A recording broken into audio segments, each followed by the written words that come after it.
Assalamualaikum warahmatullahi wabarakatuh. Rahayu Sagung Dumadi. Masih bersama kami di channel Babat Nusantara. Pada kesempatan kali ini akan menceritakan Keris Nogosostro Sabu Inten, karya S.H. Mintarja. Awan yang hitam pekat bergulung-gulung di langit seperti lumpur yang diaduk dan kemudian dihanyutkan oleh banjir, sehingga malam gelap itu menjadi semakin hitam, sehitam suasana kerajaan Demak pada waktu itu, di mana terjadi perebutan pengaruh antara wali pendukung kerajaan Demak dengan Syekh Siti Jenar. Pertentangan itu sedemikian meruncingnya sehingga terpaksa diselesaikan dengan pertumpahan darah. Syekh Siti Jenar dilenyapkan, disusul dengan terbunuhnya Ki Kebu Kenongo yang juga disebut Ki Ageng Pengging. Ki Kebu Kenongo ini meninggalkan seorang putra bernama Mas Karebet. Karena dibesarkan oleh Nyai Ageng Tingkir, kemudian Mas Karebet juga disebut Joko Tingkir. Joko Tingkir inilah yang kemudian akan menjadi raja menggantikan Sultan Trenggono. Joko Tingkir pula yang memindahkan pusat kerajaan dari Demak ke Pajang.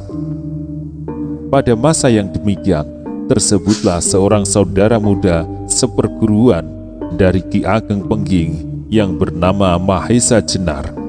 Karena keadaan sangat memaksa, Joko Tingkir pergi meninggalkan kampung halaman, sawah, ladang, serta wajah-wajah yang dicintainya.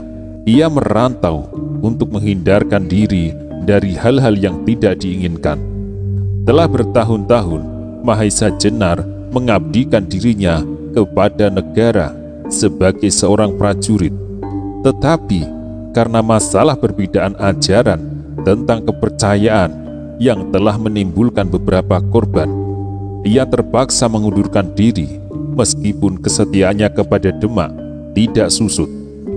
Hanya dengan berbekal kepercayaan kepada diri sendiri serta kepercayaan kepada Tuhan Yang Maha Esa, Mahesa Jenar mencari daerah baru yang tidak ada lagi persoalan mereka yang berbeda pendapat mengenai pelaksanaan ibadah untuk menyembah Tuhan Yang Maha Esa.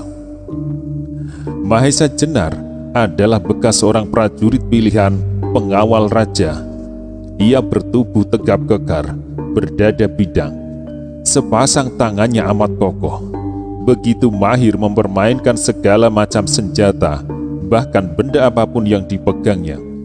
Sepasang matanya yang dalam memancar dengan tajam sebagai pernyataan keteguhan hatinya, tetapi keseluruhan wajahnya tampak bening dan lembut.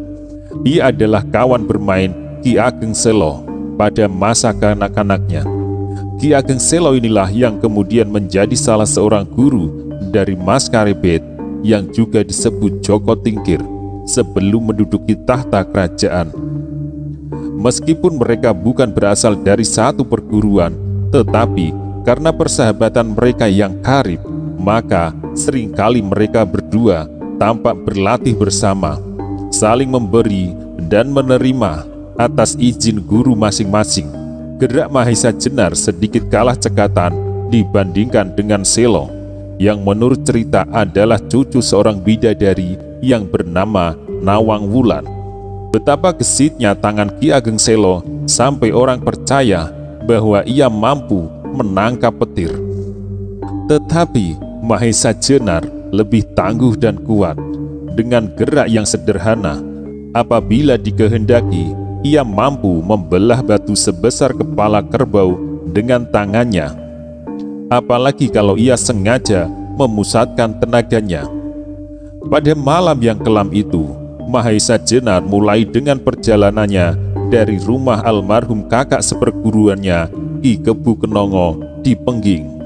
Ia sengaja menghindarkan diri dari pengamatan orang. Mula-mula Mahesa Jenar berjalan ke arah selatan dengan menanggalkan pakaian prajuritnya dan kemudian membelok ke arah matahari terbenam. Setelah beberapa hari perjalanan, sampailah Mahesa Jenar di suatu perbukitan yang terkenal sebagai bekas kerajaan seorang raksasa bernama Prabu Boko, sehingga perbukitan itu kemudian dikenal dengan nama Pegunungan Boko. Salah satu puncak dari perbukitan itu yang bernama Gunung Ijo adalah daerah yang sering dikunjungi orang untuk menyepi. Disinilah dahulu Prabu Boko bertapa sampai diketemukan seorang gadis yang tersesat ke puncak Gunung Ijo itu. Mula-mula gadis itu akan dimakannya, tetapi niat itu diurungkan karena terpesona kecantikannya. Bahkan gadis itu kemudian diambilnya menjadi permaisuri. Ketika ia kemudian dapat menguasai kerajaan Prambanan, gadis cantik itulah yang kemudian dikenal dengan nama Roro Jonggrang. Dan karena kecantikannya pula Roro Jonggrang oleh Bandung Bondowoso yang juga ingin memperistrinya setelah berhasil membunuh Prabu Boko, disumpah menjadi patung batu. Candi tempat ratu itulah yang kemudian terkenal dengan nama Candi Jonggrang. Tetapi pada saat Mahesa Jenar menginjakkan kakinya di puncak bukit itu, terasalah sesuatu yang tak wajar. Beberapa waktu yang lalu ia pernah mengunjungi daerah ini, tetapi sekarang alangkah bedanya. Tempat ini tidak lagi sebersih beberapa waktu berselang. Rumput-rumput liar tumbuh di sana-sini, dan yang lebih mengejutkan lagi adalah ketika dilihatnya kerangka manusia. Melihat kerangka manusia itu, hati Mahesa Jenar menjadi tidak enak. Ia menjadi sangat berhati-hati karenanya. Tetapi ia menjadi tertarik untuk mengetahui keadaan di sekitar tempat itu. Ia menjadi semakin tertarik lagi ketika dilihatnya tidak jauh dari tempat itu terdapat beberapa macam benda, alat minum, dan batu-batu diatur sebagai sebuah tempat pemujaan. Dan di atasnya terdapat pula sebuah kerangka manusia. Mahesa Jenar pernah belajar dalam pelajaran tata berkelahi mengenai beberapa hal tentang tubuh manusia. Itulah sebabnya maka ia dapat menduga bahwa kerangka-kerangka itu adalah rangka perempuan yang tidak tampak adanya tanda-tanda penganiayaan. Cepat ia dapat menebak bahwa beberapa waktu berselang telah terjadi suatu upacara aneh di atas bukit ini, tetapi ia tidak tahu macam upacara itu. Untuk mengetahui hal itu, ia mengharap pendapat keterangan dari penduduk sekitarnya, tetapi Mahesa Jenar menjadi kecewa ketika ia melayangkan pandangan ke sekitar bukit itu. Ia sama sekali tidak memperhatikan bahwa tanah-tanah tegalan telah berubah menjadi belukar. Agaknya sudah beberapa waktu tanah-tanah itu tidak lagi digarap. Ketika ia sudah tidak mungkin lagi untuk mendapatkan keterangan lebih banyak lagi tentang kerangka-kerangka tersebut, maka dengan pertanyaan-pertanyaan yang berputar-putar di kepalanya, Mahesa Jenar melanjutkan perjalanannya ke barat, menuruni lembah, dan mendaki tebing-tebing perbukitan, sehingga sampailah ia di atas puncak pusat kerajaan Prabu Boko. Dari atas bukit itu, Mahesa Jenar melayangkan pandangan jauh di dataran sekitarnya. Di sebelah utara tampaklah kumpulan candi yang terkenal itu, yaitu Candi Jonggrang. Sempat juga Mahesa Jenar mengagumi karya yang telah menghasilkan candi-candi itu. Menurut cerita, candi-candi yang berjumlah 1000 itu adalah hasil kerja Bandung Bondowoso hanya dalam waktu semalam saja untuk memenuhi permintaan Roro Jonggrang. Tetapi ketika ternyata Bandung Bondowoso akan dapat memenuhi permintaan itu, Roro Jonggrang berbuat curang. Maka marahlah Bandung Bondowoso. Jonggrang disumpah sehingga menjadi candi yang ke-1000. Candi itu dikitari oleh persawahan yang ditumbuhi batang-batang padi yang sedang menghijau. Daun-daunnya mengombak seperti mengalirnya gelombang-gelombang kecil di pantai karena permainan angin. Tiba-tiba Mahesa Jenar teringat akan kerangka-kerangka yang ditemukan di atas Gunung Ijo. Di dekat persawahan yang sedang menghijau itu pasti ada penduduknya.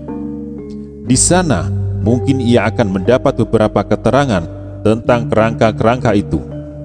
Karena pikiran itu, maka segera ia menuruni bukit dan cepat-cepat pergi ke arah pedesaan di sebelah Candi Jungdang di tepi Sungai Opak. Ketika ia sampai di desa itu, terasa alangkah asingnya penduduk menerima kedatangannya. Anak-anak yang sedang bermain di halaman dengan riangnya segera berlarian masuk ke rumah. Terasa benar bahwa beberapa pasang mata mengintip dari celah-celah dinding rumahnya. Apakah yang aneh padaku? Pikirnya. Ia merasa susah untuk menemukan orang yang dapat diajak berwawancara untuk menjalankan beberapa soal, terutama mengenai peristiwa Gunung Ijo. Rumah-rumah di kanan kiri desa itu terasa tertutup baginya. Beberapa kali ia berjalan hilir mudik kalau ia berjumpa dengan seseorang yang dapat ditanyainya atau seorang yang menyapanya. Tetapi sudah untuk sekian kalinya tak seorang pun dijumpainya dan tak seorang pun menyapanya. Akhirnya ia mengambil keputusan untuk mengetuk salah satu sekian banyak pintu yang tertutup. Tiba-tiba terasa sesuatu yang tidak wajar. Dari balik pagar batu di sekitarnya didengarnya dengus nafas yang bertahan-tahan. Tidak hanya dari 1-2 orang, tetapi rasa-rasanya banyak orang yang bersembunyi di balik pagar-pagar itu. Mahesa Jenar tidak mengerti maksud mereka mengintip dari balik pagar itu. Karena itu, ia pura-pura tidak mengetahui akan hal itu. Tetapi ketika ia akan melangkahkan kakinya menginjak ambang renggol sebuah halaman, berloncatlah beberapa orang laki-laki dari balik pagar-pagar batu di sekitarnya. Semuanya membawa senjata, golok-golok besar, tombak panjang, pedang, keris, dan sebagainya. Mahesa Jenar terkejut juga, tetapi cepat otaknya bekerja. Ia segera mengambil kesimpulan bahwa agaknya memang pernah terjadi sesuatu di daerah ini. Ia juga menduga bahwa orang-orang itu tak bermaksud jahat. Mereka hanya berjaga-jaga dan waspada. Sebagai orang asing di daerah berbahaya, sudah sepantasnya bahwa ia dicurigai. Itulah sebabnya ia mengambil keputusan untuk tidak berbuat apa-apa dan hanya akan menurut semua perintah yang akan diterima. Orang yang menjadi pemimpin rombongan itu berawakan sedang. Badannya tak begitu besar, tetapi otot-ototnya yang kuat menghias seluruh tubuhnya. Di antara jari-jari tangan kanannya terselip sebuah trisula, yaitu sebuah tombak bermata 3. Di sampingnya berdiri seseorang yang berawakan besar tinggi, berkumis lebat. Pandangannya tajam berkilat-kilat. Ia tak bersenjata tajam apapun kecuali sebuah cambu besar yang ujungnya lebih dari sedepa panjangnya, dan pada juntai cambu itu diikatkan beberapa potong besi, batu, dan tulang-tulang. Rupa-rupanya ia merupakan salah seorang tokoh terbesar dari pengawal desa itu, di samping beberapa pengawal lain yang segera mengepungnya. "Ikut kami." Tiba-tiba terdengar sebuah perintah yang menggelegar keluar dari mulut orang yang tinggi besar itu. Terasalah oleh Mahesa Jenar betapa orang yang tinggi besar itu ingin mempengaruhinya dengan suaranya. Mahesa Jenar yang sudah mengambil keputusan untuk tidak berbuat sesuatu yang dapat menimbulkan keributan, menuruti perintah itu dengan patuh. Orang yang tinggi besar itu berjalan di depan bersama-sama dengan pemimpin rombongan. Kemudian berjalanlah di belakangnya Mahesa Jenar diiringi oleh para pengawal. Rombongan itu berjalan menyusur jalan desa menuju ke sebuah rumah yang agak lebih besar dari rumah-rumah yang lain, berbakar batu agak tinggi dan berhalaman luas. Mereka memasuki halaman itu dengan melewati sebuah gerbang yang dikawal orang di kanan kirinya. Sedangkan di halaman itu pun telah pula menanti beberapa orang laki-laki yang juga bersenjata. Di antara mereka berdirilah seorang laki-laki yang sudah agak lanjut usianya. Pemimpin rombongan serta orang yang tinggi besar langsung mendatangi orang tua itu. Mahesa Jenar masih saja mengikuti di belakangnya. "Kakang Demang," lapor pimpinan rombongan itu, "orang ini terpaksa kami curigai. Selanjutnya terserah kebijaksanaan Kakang." Orang tua yang ternyata Demang dari daerah itu mengangguk-angguk kepalanya. Beberapa garis umur telah tergores di wajahnya, tetapi ia masih nampak segar dan kuat. Wajahnya terang dan bersih, giginya masih utuh, putih berkilat di antara bibir-bibirnya yang tersenyum ramah. "Ia sedang menyelidiki daerah kami, Kakang. Mungkin ia menemukan seorang gadis untuk korbannya." Tiba-tiba laki-laki yang tinggi besar itu menyambung dengan suaranya yang bergelegat. Sesudah itu ia memandang berkeliling, dan tampaklah setiap laki-laki yang kena sambaran matanya mengangguk-angguk kecil tanpa keyakinan apa-apa. Pikiran yang terasa dari Mahesa Jenar segera dapat menghubungkan ucapan ini dengan kerangka-kerangka yang ditemukan di Gunung Ijuk. Mungkin ucapan orang itu bertalian dengan peristiwa yang sedang menjadi tanda tanya di dalam hatinya. Demang tua itu memandang Mahesa Jenar dari ujung kaki sampai ke ujung rambutnya. Umurnya yang telah lanjut menolongnya untuk mengenal sedikit tentang watak-watak orang yang baru saja dijumpainya. Dan terhadap Mahesa Jenar, ia tidak menduga adanya maksud-maksud buruk. "Bolehkah aku bertanya?" kata Demang tua itu dengan nada yang berat tetapi sopan dan ramah. "Siapakah Kisanak? Dan dari manakah asal Kisanak?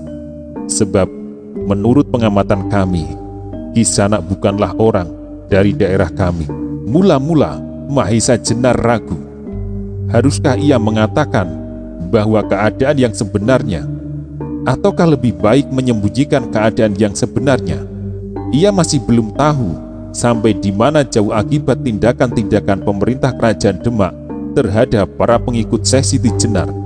Kalau ia tidak berkata yang sebenarnya, maka ada suatu kemungkinan bahwa kecurigaan orang terhadapnya semakin besar. Mungkin pula ia ditangkap, ditahan, atau semacamnya. Akhirnya, Mahesa Jenar mengambil keputusan untuk mengatakan sebagian saja dari keadaannya. Oleh keraguan-raguannya inilah, maka sampai beberapa saat Mahesa Jenar tidak menjawab, sehingga ketika baru saja ia berkata, terdengarlah orang-orang yang tinggi besar itu membentak, "Ayo, bilang!" Mahesa Jenar sebenarnya sama sekali tidak senang diperlakukan sedemikian, tetapi ia tidak ingin ribut.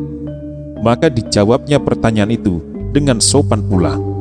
"Bapak Demang, kalau Bapak Demang ingin mengetahui, aku berasal dari Pandanaran.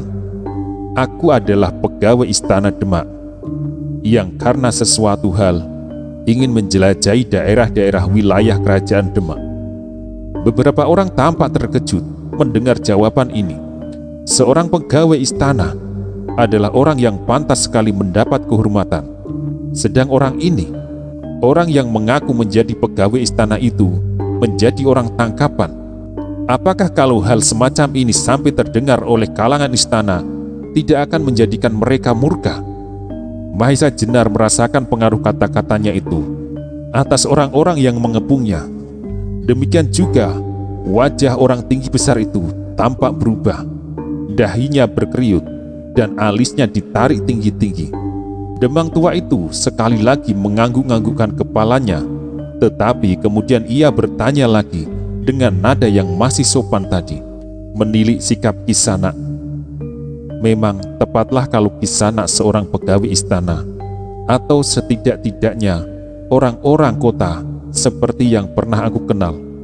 Tetapi kedatangan Kisanak seorang diri kemari merupakan sebuah pertanyaan bagi kami."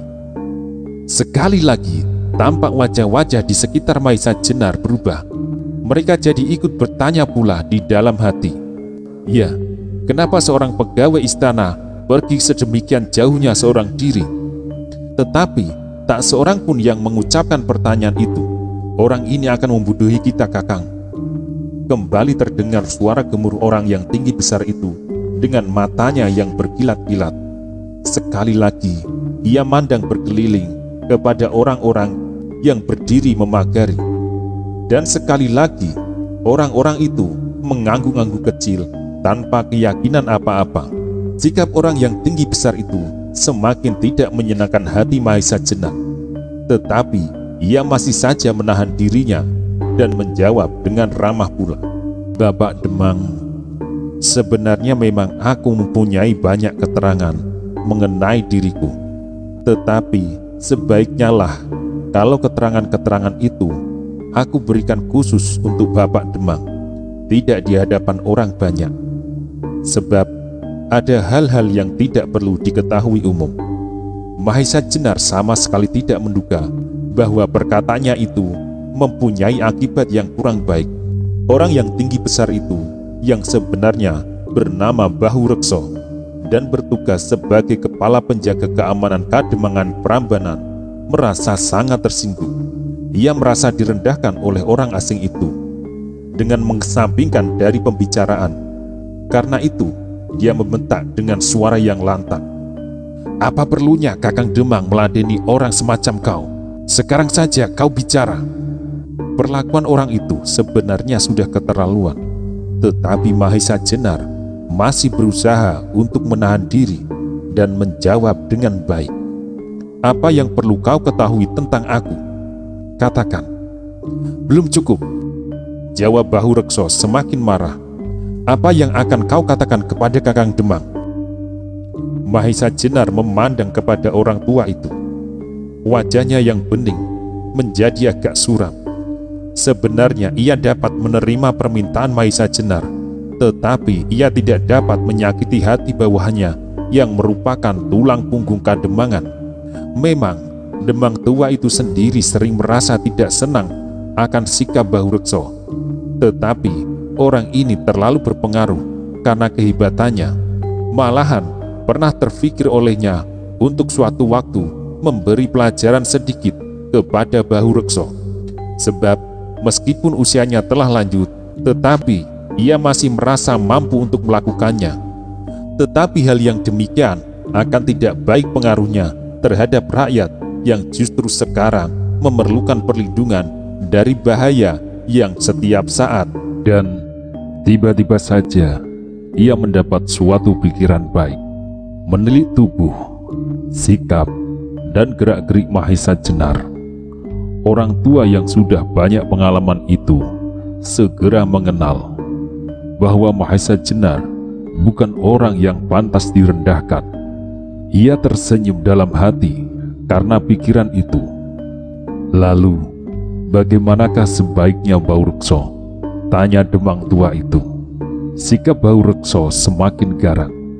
Ia merasa bahwa Demangnya akan menyerahkan segala sesuatu kepadanya. "Orang itu harus berkata sebenarnya," katanya. "Kalau tidak mau," pancing Demang itu.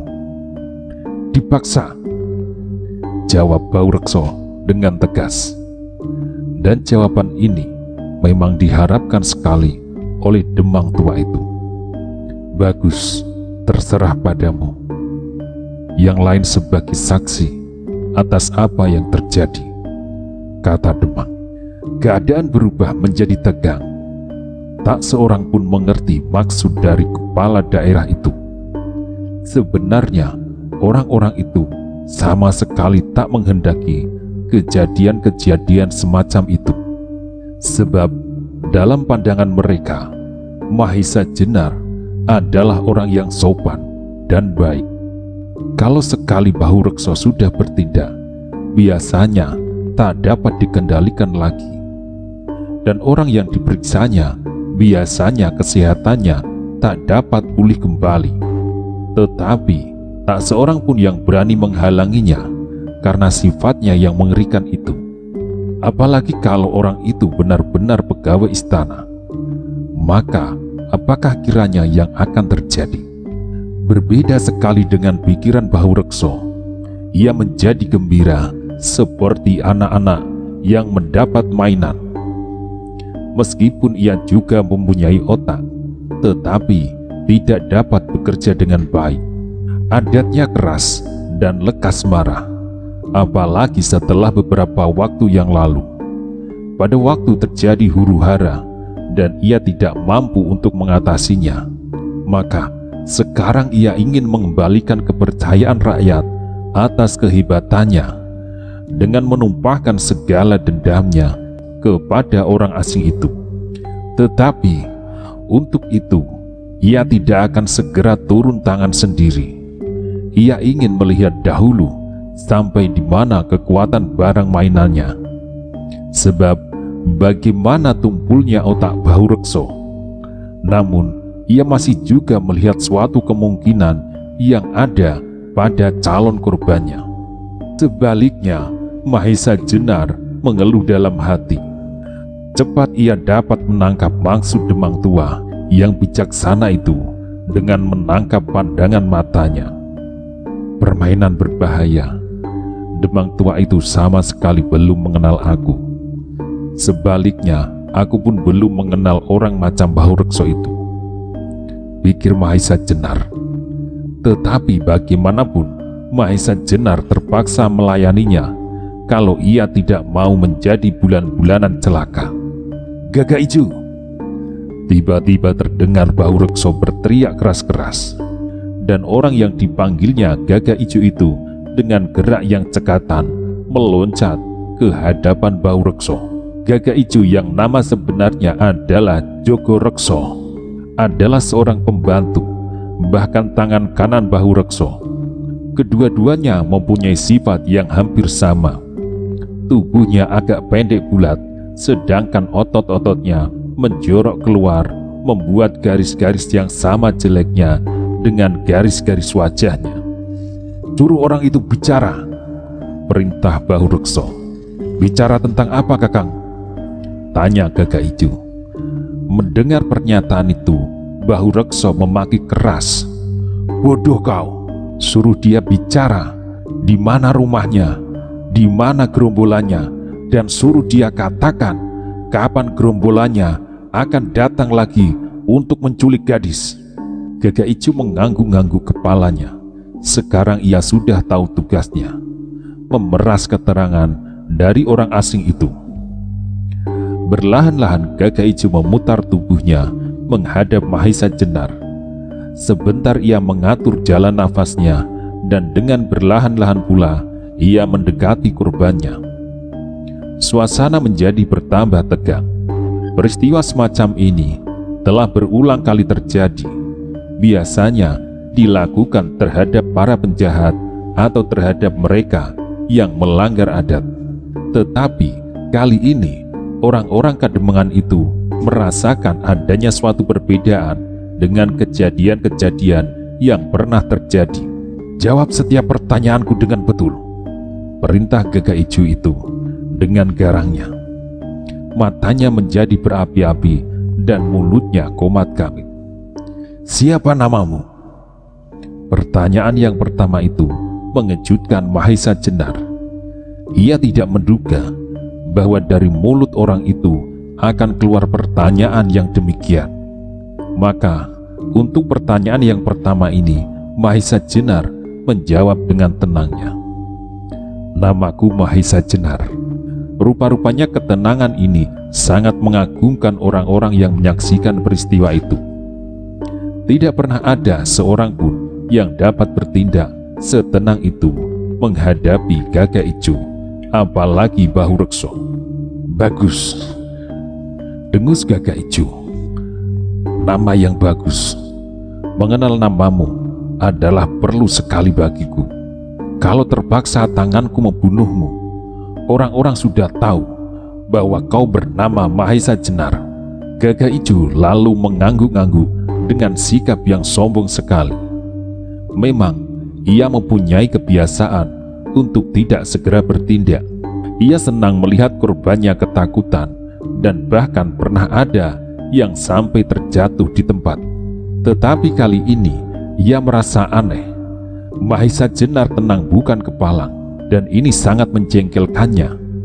Kau sudah dengar perintah Kakang Bahurekso. Apa yang harus kau katakan? Sekarang katakanlah. tak ada yang akan aku katakan, jawab Mahesa Jenar. Gagak Ijo terkejut mendengar jawaban itu, sehingga membentak keras, "Bicaralah!" Lalu suaranya ditahan perlahan-lahan, "Bicaralah supaya aku tidak usah memaksamu." Mahesa Jenar kemudian menjadi jemu melihat sikap Gagak Ijo yang sombong itu.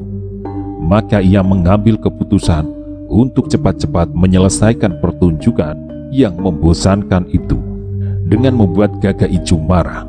"Baiklah, aku berkata bahwa rumahku adalah jauh seperti yang sudah aku katakan kepada Bapak Demang tadi. Tetapi kedatanganku kemari sama sekali tidak akan menculik gadis-gadis. Aku datang kemari karena aku ingin menculik kau untuk menakuti gadis-gadis." Mereka yang mendengar jawaban itu terkejut bukan main. Alangkah beraninya orang asing itu. Malahan akhirnya beberapa orang menjadi hampir-hampir tertawa. Tetapi ditahannya kuat-kuat, kecuali Demang tua itu yang tampak tersenyum. Sebaliknya, Gagak Ijo menjadi marah bukan kepalang. Mukanya menjadi merah menyala dan giginya gemeretak. Selama hidup, ia belum pernah dihinakan orang sampai sedemikian, apalagi di hadapan Demang dan Bahu Rekso. Maka ia tidak mau lagi berbicara, tetapi ia ingin mencobek mulutnya Mahesa Jenar yang sudah menghinanya itu. Dengan gerak yang cepat, ia meloncat dan kedua tangannya menerkam wajah Mahesa Jenar. Orang-orang yang menyaksikan gerak Gagak Ijo itu menjadi terguncang hatinya. Mereka telah berpuluh kali melihat ketangkasan Gagak Ijo, tetapi kali ini gerakannya adalah di luar dugaan. Hal ini terdorong oleh kemarahannya yang meluap-luap, sehingga semua orang yang menyaksikan menahan nafas sambil berdebar-debar. Tetapi gerakan ini bagi Mahesa Jenar adalah gerakan yang sangat sederhana, bahkan mirip dengan gerakan yang tanpa memperhitungkan kemungkinan yang ada pada lawannya. Untuk menghindari serangan ini, Mahesa Jenar tidak perlu banyak membuang tenaga. Hanya dengan sedikit mengisarkan tubuhnya dengan menarik sebelah kakinya, Mahesa Jenar telah dapat menghindari terkaman Gagak Ijo itu. Dengan demikian, karena dorongan kekuatan sendiri, Gagak Ijo menjadi kehilangan keseimbangan. Dalam keadaan yang demikian, sebenarnya Mahesa Jenar dengan mudah dapat membalas serangan itu dengan suatu pukulan yang dapat mematahkan tengkuk Gagak Ijo. Tetapi Mahesa Jenar tahu kalau dengan demikian akibatnya akan hebat sekali.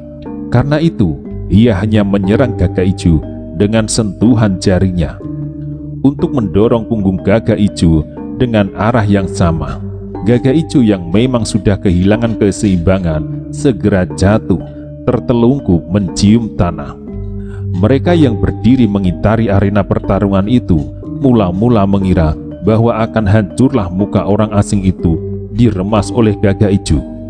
Tetapi ketika mereka menyaksikan kenyataan itu, menjadi sangat terkejut dan heran.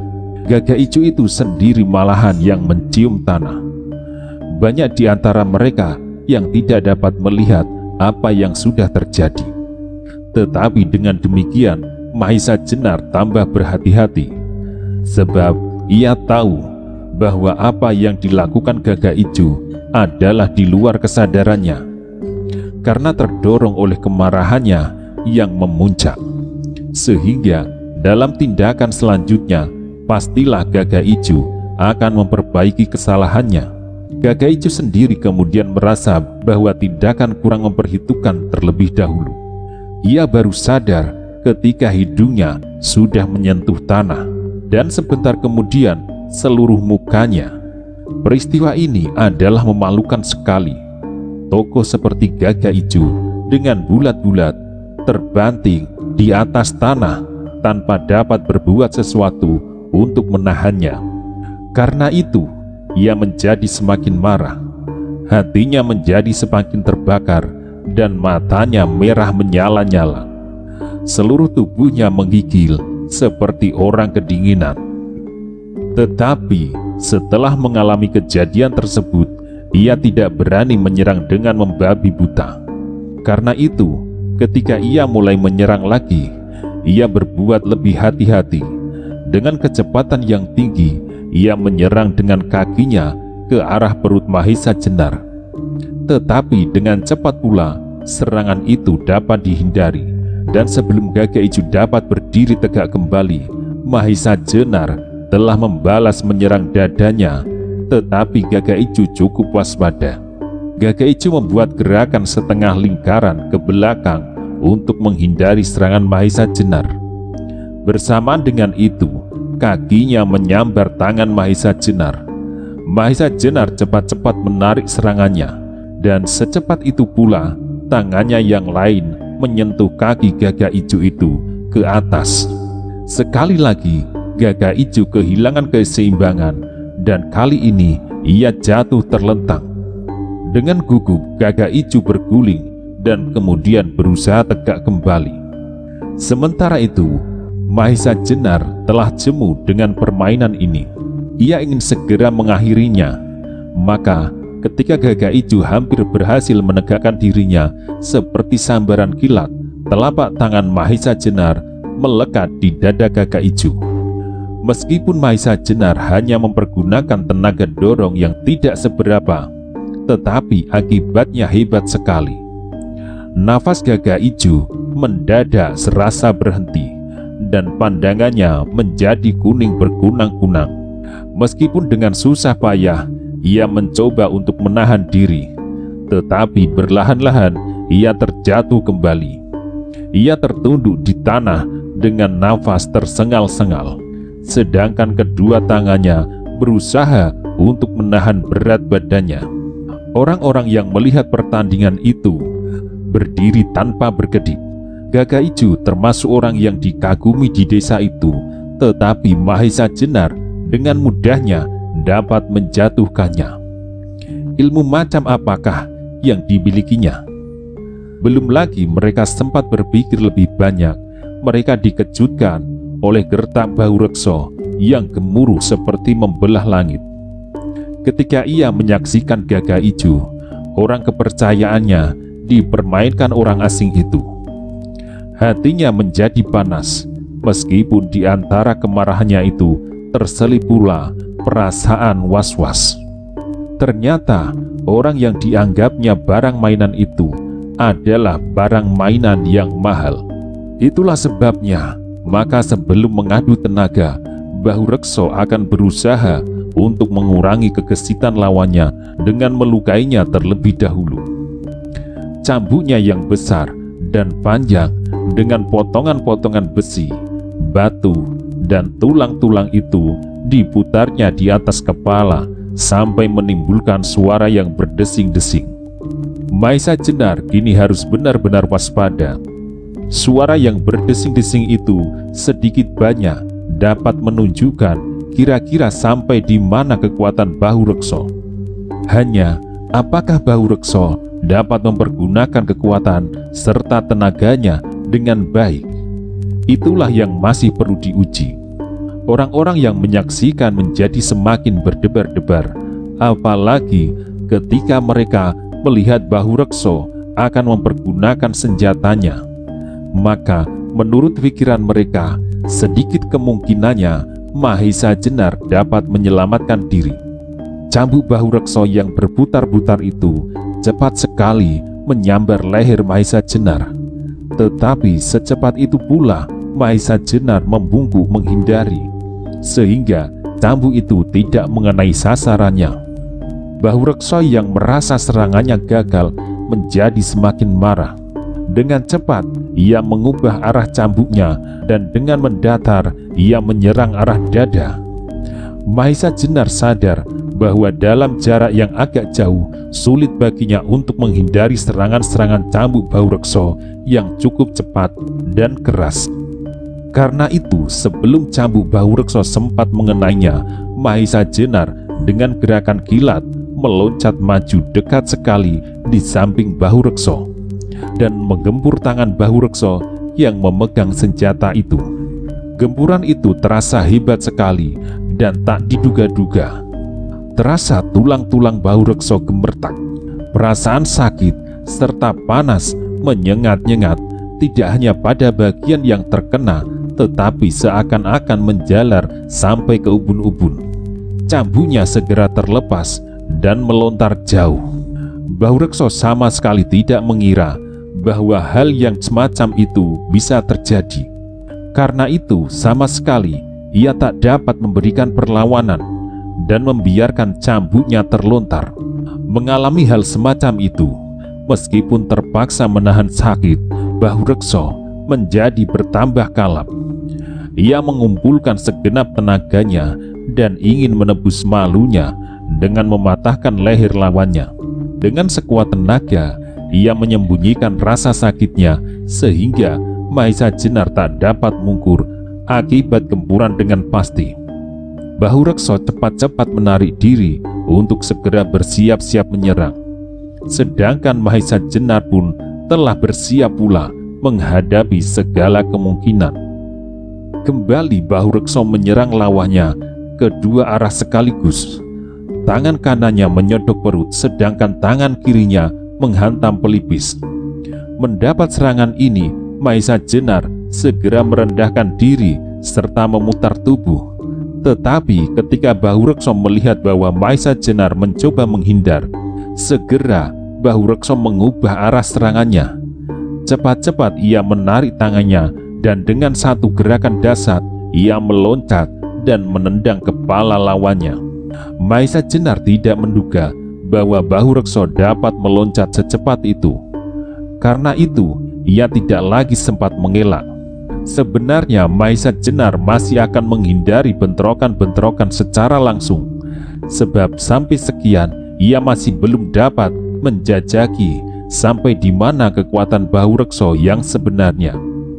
Tetapi kali ini ia harus melawan serangan kaki Bahu Rekso itu. Maka untuk tidak mengalami hal-hal yang tidak dikehendaki atas dirinya, terpaksa Mahesa Jenar mempergunakan sebagian besar dari tenaganya yang dipusatkan pada siku tangan kanannya. Ia merendah sedikit sambil memiringkan tubuhnya, maka terjadilah suatu benturan yang sangat hebat antara kaki Bahu Rekso dengan siku tangan Mahesa Jenar. Akibatnya hebat pula, Bahu Rekso ternyata telah mengerahkan seluruh tenaganya, dan ketika ia melihat bahwa Mahesa Jenar tidak sempat mengelakkan serangan, ia sudah memastikan bahwa orang asing itu akan terpelanting dan tidak akan dapat bangun kembali. Tetapi di luar dugaan itu, ternyata meleset sama sekali. Ketika kaki Bahu Rekso yang sudah mengerahkan seluruh tenaganya itu menyentuh siku tangan Mahesa Jenar, Bahu Rekso merasa bahwa kakinya seolah-olah menghantam dinding batu yang keras. Dan kali ini tulang-tulang kakinya yang gemetaran. Sedangkan ia terpental oleh kekuatannya sendiri dan dengan kerasnya terbanting di tanah sehingga tidak sadarkan diri. Orang-orang yang menyaksikan peristiwa itu serentak hatinya bergetar. Sampai beberapa orang yang menggigil karena tegang. Beberapa orang yang tidak dapat mengikuti dengan pandangan matanya tentang apa yang terjadi. Yang mereka ketahui hanyalah Bahu Rekso terbanting di tanah hingga pingsan. Demang Penanggalan, demikian nama Demang tua itu. Hatinya menjadi cemas menyaksikan pertempuran itu. Sebab kalau sampai terjadi sesuatu hal, dialah yang harus bertanggung jawab. Cepat-cepat ia mendekati Bahu Rekso yang sedang pingsan. Dirabanya seluruh tubuhnya. Ia menjadi terkejut sekali ketika tangannya meraba kaki Bahu Rekso yang membentur siku Mahesa Jenar. Kaki itu terasa dingin sekali dan di beberapa bagian terasa adanya luka dalam yang berbahaya bila tidak lekas-lekas mendapat pertolongan. Orang-orang yang berkerumun menjadi terdiam seperti patung. Mereka tidak tahu lagi bagaimana harus menilai kehebatan orang asing itu, yang dengan bermain-main saja telah dapat mengalahkan Gagak Ijo dan kemudian sekaligus Bahu Rekso. sambil bertanya-tanya di dalam hati, apakah seterusnya yang akan diperbuat oleh Demang tua itu. Sebenarnya pada saat itu Demang Penanggalan telah mengambil keputusan untuk mempersilahkan Mahesa Jenar masuk ke rumah Kademangan dan memberi keterangan-keterangan. Tetapi segera keadaan menjadi tegang kembali ketika seseorang dengan langkah yang tegap dan tenang memasuki gelanggang. "Kakang Demang," kata orang itu dengan nada yang berat berwibawa. "Perkenalkanlah, aku memperkenalkan diri terhadap orang asing ini." Alangkah terkejutnya Demang Penanggalan melihat orang itu memasuki gelanggang. Ia menjadi kebingungan sebab sama sekali ia tidak menduga bahwa persoalannya akan berlarut-larut. Orang itu adalah pemimpin pasukan yang menangkap Mahesa Jenar, dan ia adalah adik kandung Demang tua itu. Beberapa adik kandungnya yang bernama Mantingan itu menyatakan ketidaksenangannya atas sikap Bahu Rekso yang sering adigang adigung adiguno, dan mendadak ia ingin membelanya. Melihat kebingungan dan keraguan-raguan Demang Penanggalan, Mantingan menyambung, "Aku tidak akan membela seseorang, Kakang. Tetapi aku tidak mau orang lain menyangka betapa lemahnya Kademangan ini. Kami tidak tahu siapa orang asing itu. Syukurlah kalau ia bermaksud baik. Tetapi kalau orang itu ingin menjajaki kekuatan kita, alangkah berbahayanya. Sedangkan keterangan yang diberikan bukanlah seperti suatu kebenaran yang harus kita percaya demikian saja." "Tetapi maksudku bukan kau, Mantingan," kata Demang itu tergagap, sebab ia tahu bahwa adiknya adalah orang yang berilmu. Ia adalah orang yang lebih hebat daripada dirinya sendiri. Ia adalah murid kedua Ki Ageng Sumpit di Wonokerto. Mantingan adalah seorang dalang yang secara kebetulan sedang mengunjungi kampung halamannya yang baru saja didatangi oleh gerombolan yang menculik gadis-gadis. Dan Mantingan diminta untuk sementara tetap tinggal kalau ada kemungkinan gerombolan penculik itu datang kembali. Tetapi saat itu Mantingan seperti tidak mendengar kata-kata kakaknya. Ia segera menyerahkan trisulannya kepada orang terdekat yang dengan gugup menerima senjata itu tanpa kesadaran. "Kisanak," kata Mantingan kepada Mahesa Jenar dengan sopan, "aku belum pernah bertemu dengan kau sebelumnya dan juga belum pernah mempunyai suatu persoalan apapun. Tetapi tadi kau telah mempertunjukkan ketangkasan dan ketangguhanmu. Maka perkenalkanlah aku sekarang mencoba untuk melayanimu dengan sedikit pengetahuan yang aku miliki." Mahesa Jenar sibuk menduga-duga dalam hati. Orang ini sikapnya agak berbeda dengan orang lain yang berada di situ. Menilik sikapnya, sudah seharusnya kalau Mahesa Jenar lebih berhati-hati melawannya. Dan sekarang, sambung Mantingan, "Awaslah, aku mulai." Dan sesudah itu, benar-benar ia mulai menyerang. Langkahnya tetap ringan. Ia membuka serangannya dengan kaki, sedangkan kedua tangannya bersilang melindungi dada. Melihat serangan ini, Mahesa Jenar terkejut.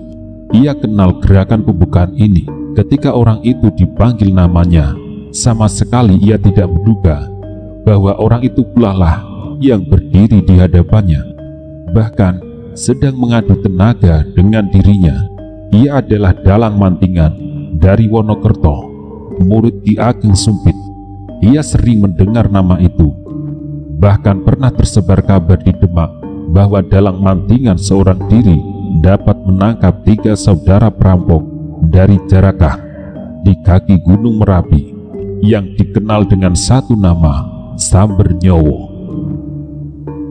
Gerakan pembukaan ini jelas berasal dari Ki Ageng Sumpit, yang meskipun belum setaraf dengan gurunya, tetapi Ki Ageng Sumpit juga mempunyai nama yang dikagumi. Tetapi Mahesa Jenar tidak sempat berpikir banyak, sebab ia segera sibuk melayani lawannya yang bergerak menyambar-nyambar dengan gerakan-gerakan yang cukup tangguh. Akhirnya Mahesa Jenar tidak dapat hanya bersikap mengelak dan menghindar saja. Ia tidak bisa hanya bersikap mempertahankan diri saja. Untuk mengurangi kebebasan gerak lawannya, ia harus ganti menyerang. Serangan Ki Dalang Mantingan semakin lama menjadi semakin hebat pula. Tangannya bergerak-gerak dengan cepat, dibarengi gerakan kakinya yang ringan cekatan. Sekali tangan Mantingan itu sudah berubah menyambar kening, tetapi Mahesa Jenar adalah bekas prajurit pengawal raja, dan ia adalah murid Ki Ageng Pengging Sepuh. Untuk melawan Mantingan, sengaja Mahesa Jenar mempergunakan tanda-tanda khusus dari perguruannya, sebab jelas bahwa perguruannya mempunyai beberapa persamaan dengan gerakan yang dilakukan oleh Mantingan. Segera Mantingan pun dapat mengenal pula mengenai tata perkelahian Mahesa Jenar yang juga seperti ilmunya sendiri, mempunyai sumber yang sama, yaitu peninggalan almarhum Bratanjung yang diwarisi oleh Raden Alit, yang sedikit bercampur dengan gerakan-gerakan penyerangan yang mantap dari Lembu Amisani. Tetapi yang ia tidak tahu dari manakah Mahesa Jenar mempelajari tata berkelahi itu, yang memiliki banyak perubahan dan penyempurnaan-penyempurnaan dengan gabungan-gabungan yang tepat dan berbahaya. Itulah sebabnya Mantingan harus berhati-hati benar dan memerah segala kepandaiannya untuk memenangkan pertandingan ini. Ketika Mantingan berhasrat untuk cepat-cepat mengakhiri pertandingan ini, ia memusatkan segala tenaga dan pikiran untuk kemudian sebagai angin ribut melanda lawannya. Hebat, pikir Mahesa Jenar ketika ia menerima serangan bertubi-tubi dari Mantingan. Memang perguruan Wonokerto memiliki keistimewaan yang tak dapat diabaikan. Kemudian terpaksa ia membuat beberapa langkah surut, tetapi Ki Dalang Mantingan tidak menyia-nyiakan tiap kesempatan. Cepat ia maju dengan melancarkan gempuran-gempuran hebat. Rupa-rupanya Ki Dalang Mantingan menjadi agak gusar ketika serangannya tidak segera dapat mengenai lawannya. Bahkan lawannya itu dapat pula mendesaknya. Karena itu gerakan-gerakan serta serangan-serangannya menjadi bersungguh-sungguh. Ia tidak mau mengorbankan namanya seperti Gagah Ijo dan Bahu Rekso. Demang Penanggalan menjadi semakin cemas dan bingung. Ia tidak menghendaki orang asing yang belum diketahui benar-benar asal-usulnya itu mendapat cedera, sebab tidak mungkin ia berdiri sendiri, apalagi kalau benar-benar ia orang Istana Demak. Tetapi di samping itu, Demang Penanggalan sangat sayang kepada adiknya, dan ia sama sekali tidak rela kalau adiknya mengalami hal-hal yang tidak diharapkan, baik tubuhnya maupun namanya. Sementara itu, pertarungan menjadi semakin sengit. Serangan-serangan Mantingan menjadi semakin dahsyat, dan ia sudah hampir kehilangan pengamatan diri sehingga gerakannya tak terkekang lagi. Ketika serangannya yang dilancarkan dengan kedua tangan sekaligus mengarah ke sasaran yang berbeda dapat dihindari oleh Mahesa Jenar, cepat ia mengubah serangan itu dengan serangan berikutnya dengan kaki yang mengarah ke perut Mahesa Jenar. Melihat perubahan itu, Mahesa Jenar terpaksa meloncat mundur. Tetapi Mantingan rupa-rupanya sudah bertekad untuk memenangkan pertempuran itu dengan segera. Maka demikian Mahesa Jenar meloncat mundur, disusulnya pula dengan kaki yang lain setelah ia memutarkan tubuhnya setengah lingkaran atas kaki yang pertama. Rupa-rupanya Mahesa Jenar sama sekali tidak menduga bahwa serangan Mantingan akan sedemikian bertubi-tubi datangnya, sehingga terasalah tumit mantingan mengenai pinggangnya. Gempuran ini demikian hebat sehingga tubuh Maisa Jenar bergetar dan hampir saja ia kehilangan keseimbangan. Meskipun tubuh Maisa Jenar sudah cukup terlatih serta mempunyai daya tahan yang kuat, namun terasa juga bahwa tumit yang mengenai pinggangnya itu menimbulkan rasa sakit.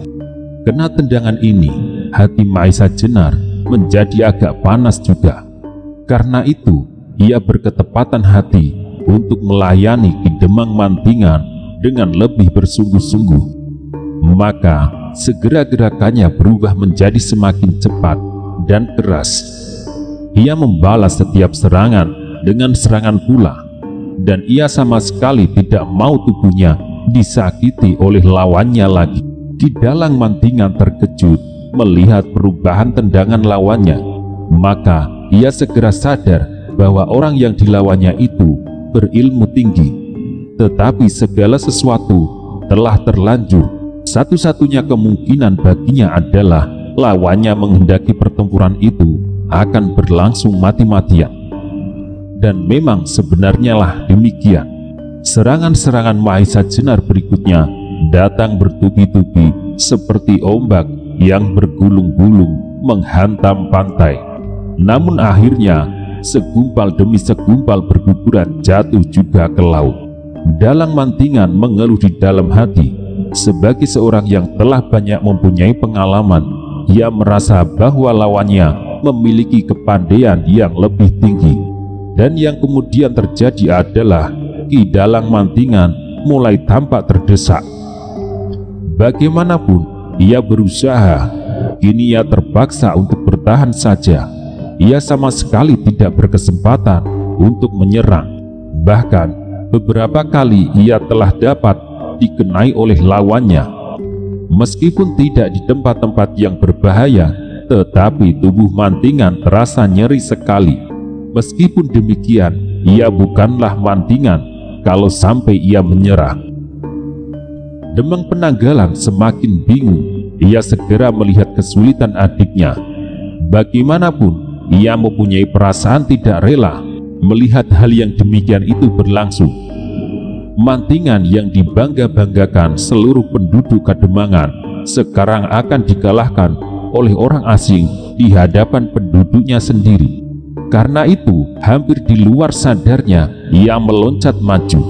Meskipun umurnya sudah lanjut dan tidak sekuat Mantingan, namun karena pengalamannya, maka Demang tua ini nampaknya berbahaya juga. Langsung ia menyerang Maisa Jenar dengan gerakan-gerakan yang tak terduga-duga untuk mengurangi tekanannya pada Mantingan. Maka segera Maisa Jenar menjadi sibuk berpikir, apakah maksud yang sebenarnya dari Demang tua ini. Penduduk yang mengintari pertarungan itu dengan asiknya menyaksikan gerakan masing-masing dengan keheran-heranan sebagai suatu hal yang belum pernah dilihat sebelumnya. Mendadak mereka terkejut sekali melihat Demang terjun langsung ke arena. Mereka serentak merasa bangun dari sebuah mimpi yang dahsyat. Dalam hal yang demikian, bagaimanapun hebatnya lawan, mereka merasa wajib membela pemimpinnya, meskipun harus menyerahkan nyawanya. Serentak mereka menggenggam senjata masing-masing makin erat. Sedangkan beberapa orang yang berdiri di barisan paling depan sudah mulai bergerak. Maisa Jenar segera melihat kesulitan yang bakal datang. Karena itu, ia semakin waspada. Ia mulai menghimpun kekuatan-kekuatannya untuk membuat gempuran-gempuran terakhir. Meskipun hal itu dilakukan dengan berat hati, ia sama sekali tidak menduga bahwa ia harus terlibat dalam masalah yang sama sekali tidak diketahui sebabnya.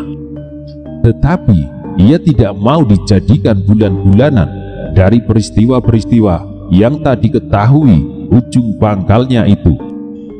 Tiba-tiba ketika keadaan sudah sedemikian memuncaknya, halaman itu digetarkan oleh sebuah teriakan nyaring. "Adi Penanggalan! Adi Mantingan! Apa yang terjadi?" teriakan yang dilontarkan sepenuh tenaga itu bergetar memenuhi halaman Kademangan sehingga semuanya terkejut karenanya, dan pertarungan itu pun segera berhenti. Ternyata yang berteriak itu adalah Ki Asem Gede yang datang untuk mengobati bau rekso dan Gagak Ijuk. "Apa yang terjadi?" ulangnya. Perlahan-lahan matanya memandang berkeliling ke wajah-wajah yang berdiri di sekitar halaman itu. Kemudian dipandanginya wajah Mantingan dan Demang Penanggalan dengan matanya yang bening, sehingga membawa pengaruh yang sejuk. Alangkah damainya hati seorang yang mempunyai wajah dan mata yang begitu lunak. Umurnya sudah lanjut dan hampir seluruh rambutnya sudah putih. Ki Asem Gede berjalan perlahan mendekati Mahisa Jenar, lalu membungkuk dengan hormatnya. "Anak Mas, apa yang terjadi?" tanyanya, dan kemudian ia menoleh kepada Demang Penanggalan dan Ki Dalang Mantingan. "Apa yang terjadi?" ulangnya kembali. Demang Penanggalan merasa sulit untuk memberi jawaban.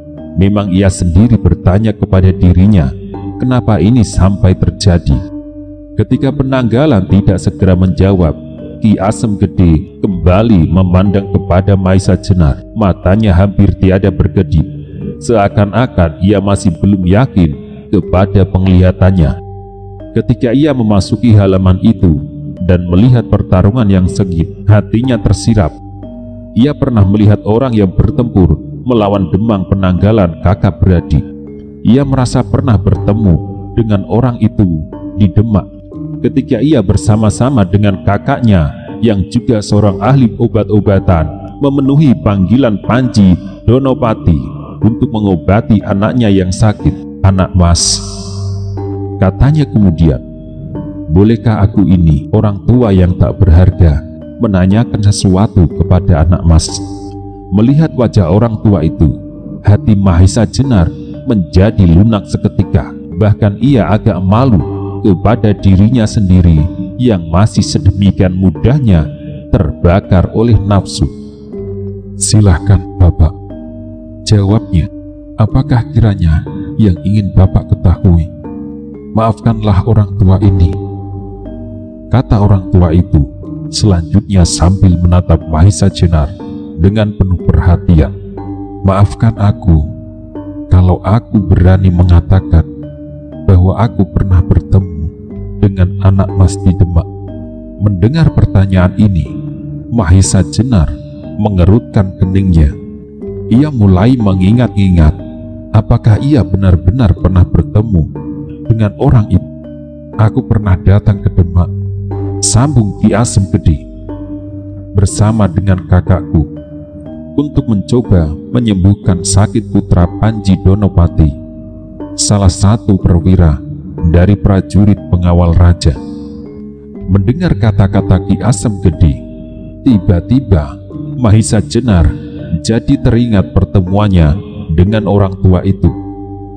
Pada saat itu, ia sedang berkunjung ke rumah kawan sepasukannya yang pada saat yang bersamaan sedang memanggil dua orang tua untuk mengobati anaknya yang sedang sakit, dan ia jadi teringat bahwa salah seorang dari kedua orang itu adalah yang sekarang berdiri di hadapannya.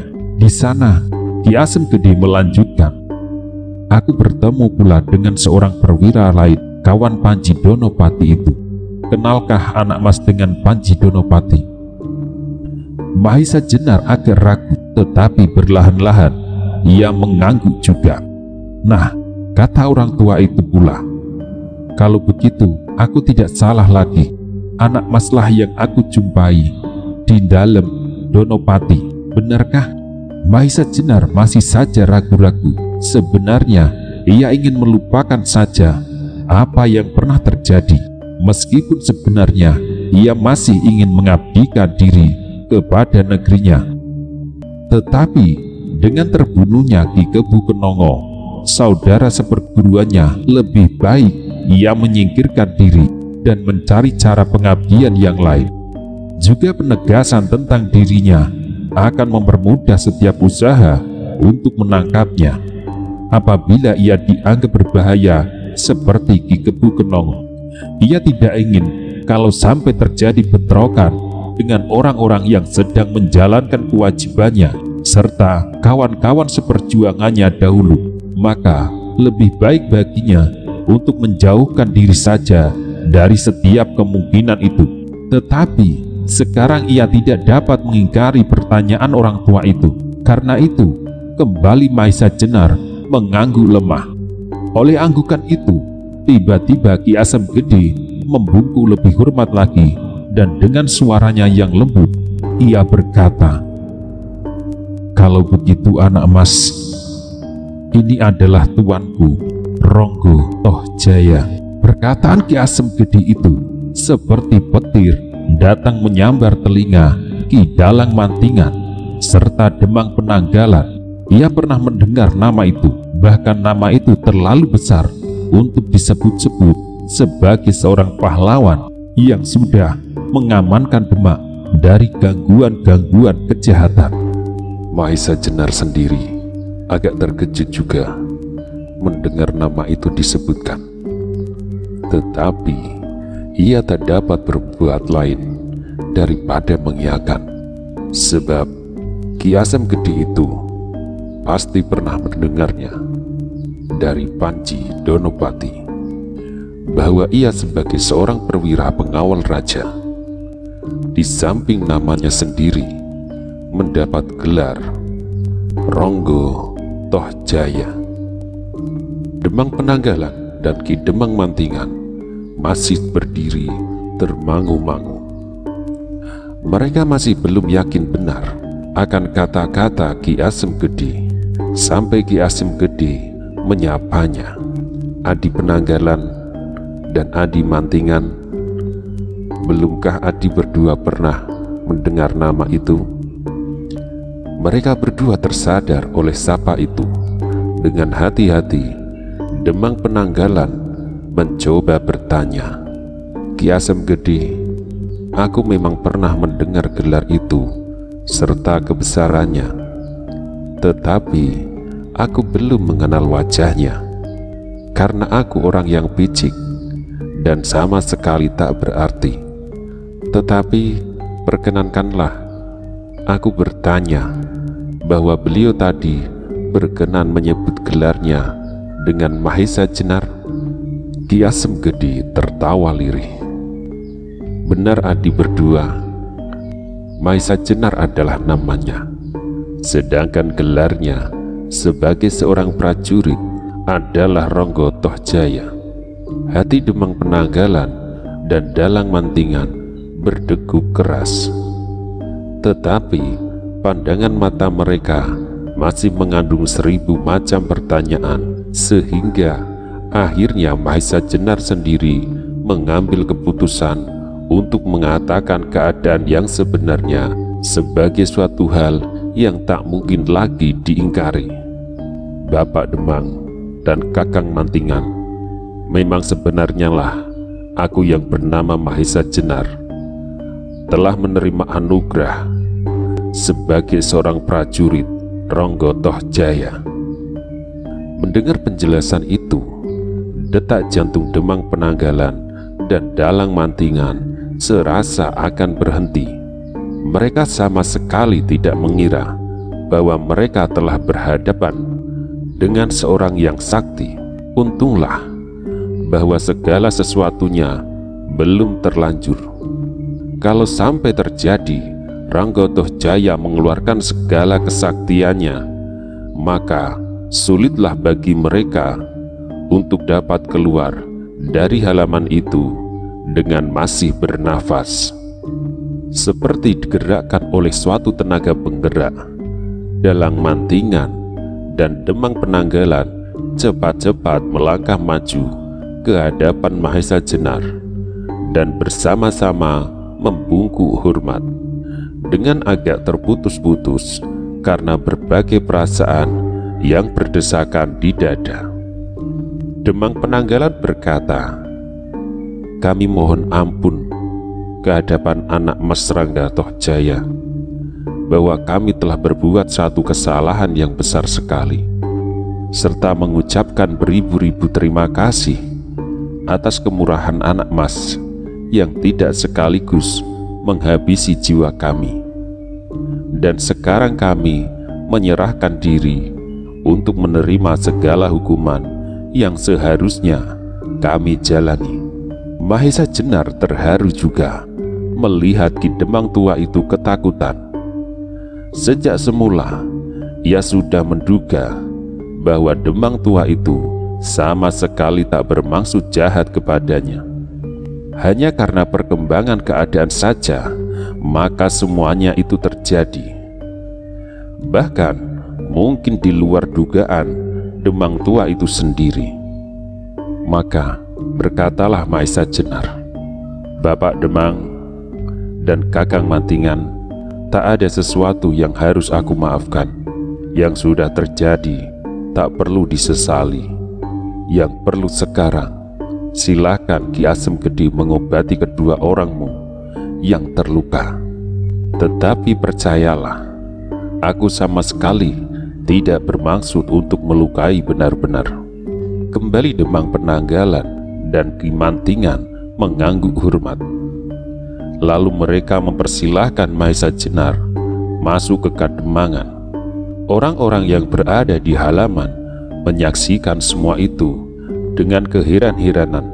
Mereka yang pernah mendengar nama Rangga Tohjaya, tak pernah mendengar kesaktiannya, segera bercerita dengan suara berderai-derai.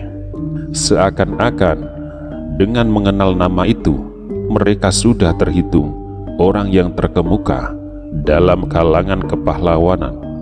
Sementara itu, Ki Asem Gede sudah mulai melakukan kewajibannya. Ternyata luka gagak ijo dan bahu rekso tidak ringan. Beberapa kali mereka tak sadarkan diri. Untung Ki Asem Gede segera turun tangan. Kalau sampai terlambat satu malam saja, mungkin mereka sudah tak tertolong lagi. Kecuali itu, ternyata Ki Dalang Mantingan juga mengalami cedera. Beberapa bagian tubuhnya tidak bekerja seperti biasa, dan di beberapa bagian yang terkena serangan Mahesa Jenar tampak membengkak dan kemerah-merahan. Untunglah daya tahan tubuh Mantingan cukup kuat sehingga Ki Asem Gede tidak perlu bekerja terlalu keras untuk menolongnya. Keadaan yang sudah agak reda dan Ki Asem Gede sudah tidak sibuk lagi. Duduklah mereka di atas balai-balai besar di pendopo Kademangan, mengelilingi lampu minyak yang menyala bergoyang-goyang diayunkan angin.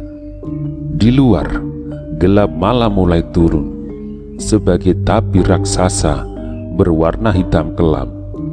Sedangkan di langit, satu demi satu bintang mulai bercahaya menembus hitamnya malam.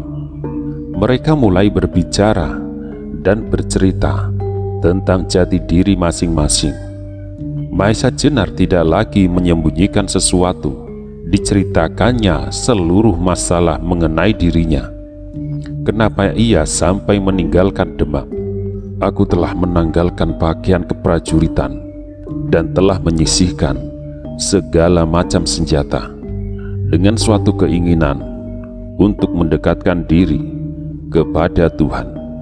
Tetapi rupa-rupanya Tuhan sendiri belum berkenan, sehingga aku masih dikendalikan oleh nafsu, kata Mahesa Jenar.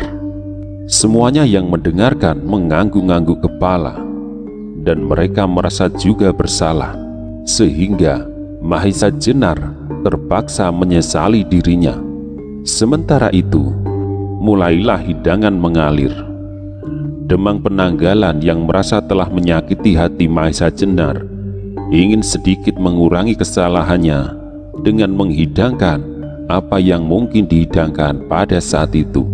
Sedangkan Ki Asem Gede, kecuali seorang yang bijaksana serta mempunyai ilmu obat-obatan, ternyata juga seorang yang jenaka.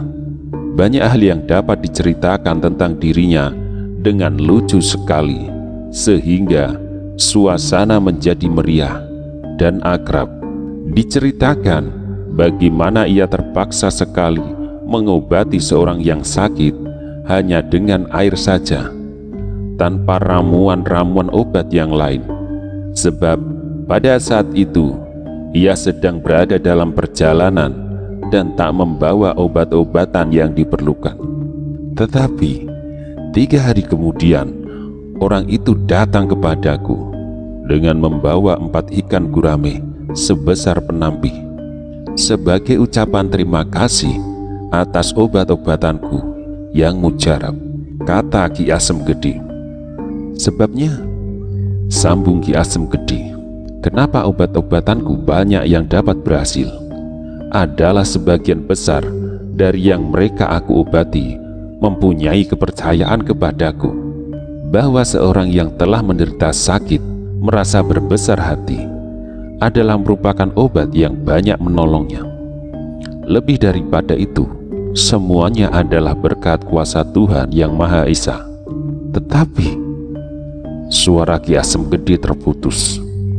Mereka yang mendengarkan jadi bertanya-tanya dalam hati, kenapa tiba-tiba saja wajah Ki Asem Gede yang cerah menjadi muram? Beberapa kali ia menelan ludah, seperti ada sesuatu yang menyumbat kerongkongannya. Tetapi ulang Mahesa Jenar yang ingin mendengar kelanjutan cerita Ki Asem Gede itu. Ah, tak apalah, tukasnya. Segala sesuatu yang ada pengecualian. Sebagai orang yang beratus bahkan beribu kali menyembuhkan orang sakit, maka sekali-kali Tuhan tak memperkenankan juga. Itu adalah suatu bukti kebesarannya. Lanjut Ki Asem Gede. Mahesa Jenar maklum bahwa ada sesuatu yang tak mau disebutkan. Karena itu ia tidak bertanya lebih lanjut. Nah, anak emas, sambung Ki Asem Gede kemudian sambil berusaha untuk mengembalikan suasana. Kenapa tidak saja anak mas bercerita tentang apa yang anak mas jumpai di perjalanan? Tidakkah anak mas menjumpai kejadian-kejadian yang lucu? Misalnya seperti yang terjadi di sini. Seorang seperti Adi Penanggalan dan Adi Mantingan berlagak sebagai seorang sakti. Mendengar pertanyaan ini, Mahesa Jenar tersenyum. Demikian juga Demang Penanggalan dan Dalang Mantingan. Meskipun kalau teringat akan hal itu, hati mereka masih bergetar. Karena pertanyaan itu, Mahesa Jenar teringat akan keperluan datang ke desa itu, yaitu ingin mengetahui jawaban teka-teki tentang adanya kerangka yang dijumpai di puncak Gunung Ijo. Ki Asem Gede, Bapak Demang Penanggalan, serta Kakang Mantingan, memang sebenarnya aku jumpai sesuatu dalam perjalananku yang ingin aku tanyakan. Itulah sebabnya aku datang kemari.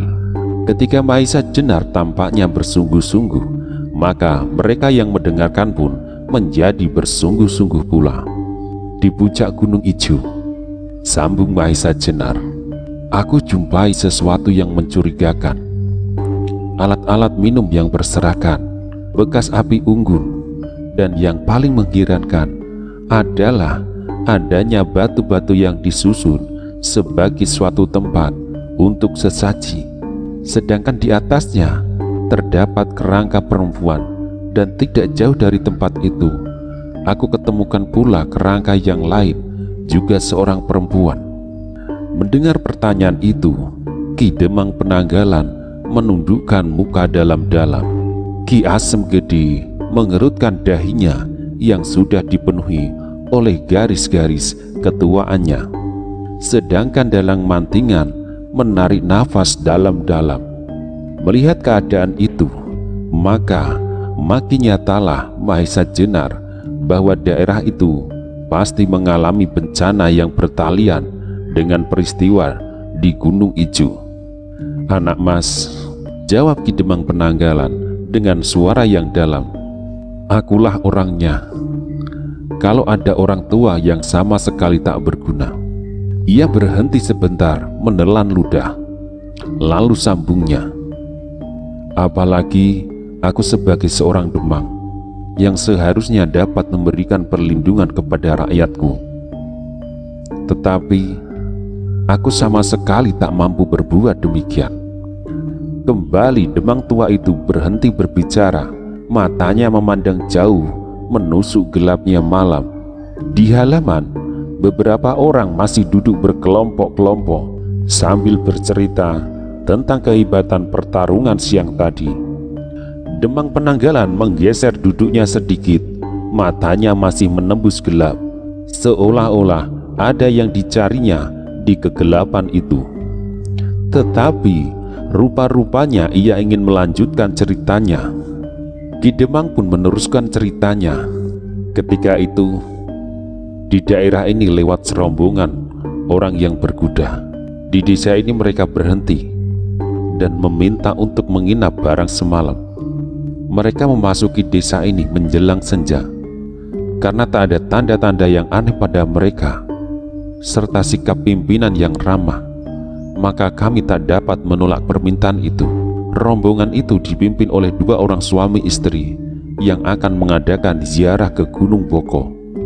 Tetapi ketika malam pertama telah lewat, mereka meminta lagi untuk diperkenankan bermalam semalam lagi sambil melepaskan lelah dan mengadakan persiapan-persiapan untuk sesaji.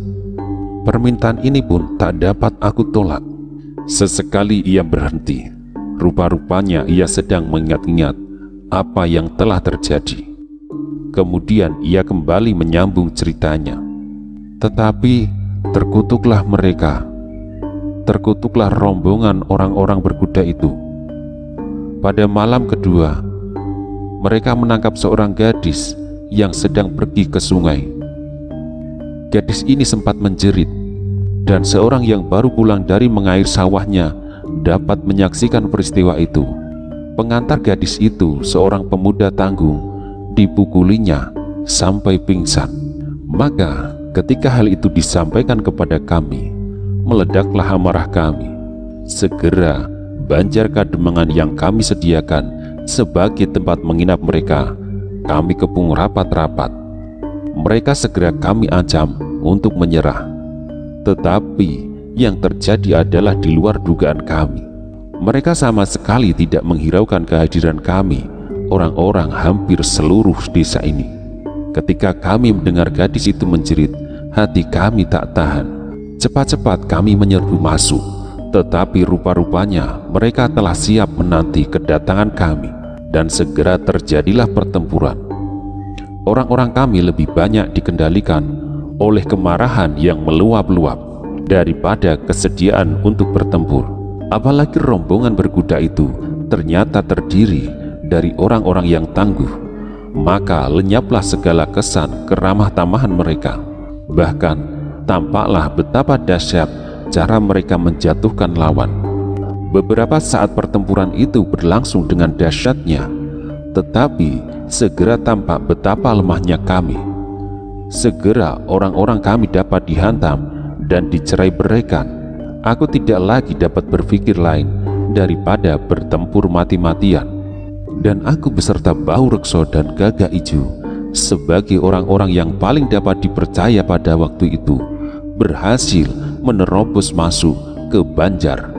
Sehingga kami bertiga langsung terlibat dalam perkelahian melawan suami istri pemimpin gerombolan itu.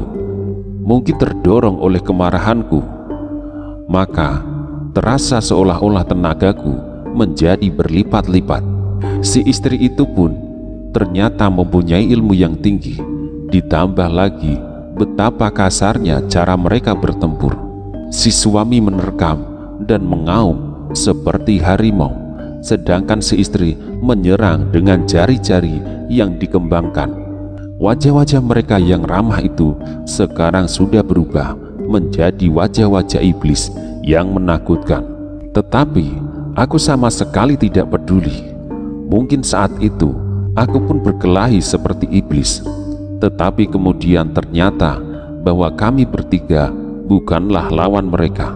Apalagi tenagaku adalah tenaga orang tua yang sangat terbatas. Ketika nafsu sudah mulai mengganggu, segera aku merasakan terdesak. Sedangkan serangan mereka semakin lama menjadi semakin kasar. Demang tua itu menarik nafas sambil membetulkan duduknya. Kemudian ia melanjutkan, "Saat itu aku sudah berpikir bahwa rupa-rupanya ajalku sudah hampir tiba, sebab daya tahanku semakin lama menjadi semakin lemah. Apalagi Bahu Rekso dan Gagak Ijo sama sekali tak dapat berbuat sesuatu. Tetapi ternyata Tuhan menghendaki lain. Rupa-rupanya salah seorang telah memberitahukan kesulitan-kesulitan kami ini kepada Ki Asem Gede, yang pada saat yang tepat datang menolong kami." Demang itu berhenti bercerita. Pandangan matanya yang suram itu dilemparkan kepada Ki Asem Gede. Lalu katanya, "Selanjutnya Ki Asem Gede lah yang lebih mengetahuinya." Mahesa Jenar mendengar cerita Demang tua itu dengan penuh perhatian. Terbayang betapa Demang tua itu telah berusaha mati-matian untuk melindungi rakyatnya, sampai ia tidak memikirkan nasibnya sendiri. Tetapi rupa-rupanya lawannya adalah seorang yang perkasa. Ki Asem Gede yang diminta melanjutkan cerita itu berkisar sedikit. Dipandangnya pelita yang menyala bergerak-gerak oleh angin yang berhembus ke pendopo. Ia batuk-batuk sedikit, lalu mulailah ia bercerita, "Anak mas, sebenarnya bukanlah pertolongan yang aku berikan, tetapi semata-mata hanyalah karena kebetulan saja, dan terutama atas kehendak Tuhan. Aku bukanlah orang yang mempunyai kepandaian yang cukup untuk bertanding. Kalau pada masa mudaku, sekali dua kali aku pernah terlibat dalam suatu pertarungan. Itu sama sekali bukan karena aku mampu melakukannya, tetapi itu hanyalah karena kebodohan dan kesombonganku yang kosong saja." Diam-diam Mahesa Jenar mengamati tubuh Ki Asem Gede yang sudah tua itu. Kulitnya sudah melipat-lipat dan hampir seluruh rambutnya. Bahkan alisnya pun telah memutih seluruhnya. Namun gerak-geriknya masih tampak tanda-tanda kelincahan. Ini menandakan bahwa pada masa mudanya ia adalah seorang yang kuat. Bahkan mungkin sampai saat ini ia pun masih memiliki kekuatan itu. "Pada masa mudaku," sambung Ki Asem Gede, "memang aku pernah berguru kepada seorang yang dikenal dengan nama Ki Tambak Manyar." Mendengar nama itu disebut-sebut, Mahesa Jenar terhenyak, sebab ia pernah mendengar nama itu dari almarhum gurunya, bahwa almarhum Ki Tambak Manyar adalah seorang prajurit Mojopahit yang tangguh. Karena itu, mau tidak mau, ia harus memandang Ki Asem Gede sebagai seorang yang berilmu, baik dalam obat-obatan maupun ilmu tata berkelahi. Bahkan rupa-rupanya ia memiliki kecerdasan otak yang tidak mengecewakan pula. Tetapi lanjut Ki Asem Gede, sebagai aku katakan tadi, aku tidak banyak mendapat kemajuan. Barangkali tubuhku terlalu ringkih untuk melakukan hal-hal yang berat dan keras. Karena itu Ki Tambak Manyar melatih aku dalam hal mempergunakan senjata sebaik-baiknya, baik jarak pendek maupun jarak jauh. Dan ini adalah suatu keuntungan, sebab ilmu ini dapat aku berikan kepada banyak orang, meskipun tidak sedalam-dalamnya, kecuali hanya kepada 1-2 orang saja, terutama dalam hal mempergunakan bandil, panah, supit, dan sebagainya. Orang tua itu berhenti sebentar dan menarik nafas dalam-dalam. Kemudian ia melanjutkan, "Kepandaian yang tak berarti itu ternyata berguna juga dalam suatu waktu, di mana Adi Penanggalan hampir menjadi korban keganasan orang-orang berkuda itu. Ketika aku datang, penduduk Kademangan telah kehilangan semangat dan hampir putus asa. Sedangkan kalau sampai terjadi penduduk daerah ini melarikan diri, akibatnya akan hebat sekali. Orang-orang berkuda itu pasti akan melakukan tindakan-tindakan yang ganas dan kotor lainnya. Karena itu, segala usaha untuk mengusir itu harus dijalankan. Pada saat itulah, maka aku mengumpulkan orang-orang yang sudah ketakutan itu dan berusaha untuk membangkitkan semangatnya kembali. Aku peringatkan kepada mereka bahwa sebaiknya kita melawan orang-orang berkuda itu dari jarak jauh, sebab dengan mengadu kekuatan sudah jelas bahwa kepandaian dan keperkasaan mereka jauh di atas kita. Dengan jumlah yang banyak dan serangan-serangan jarak jauh, mungkin kita akan berhasil mengacaukan mereka.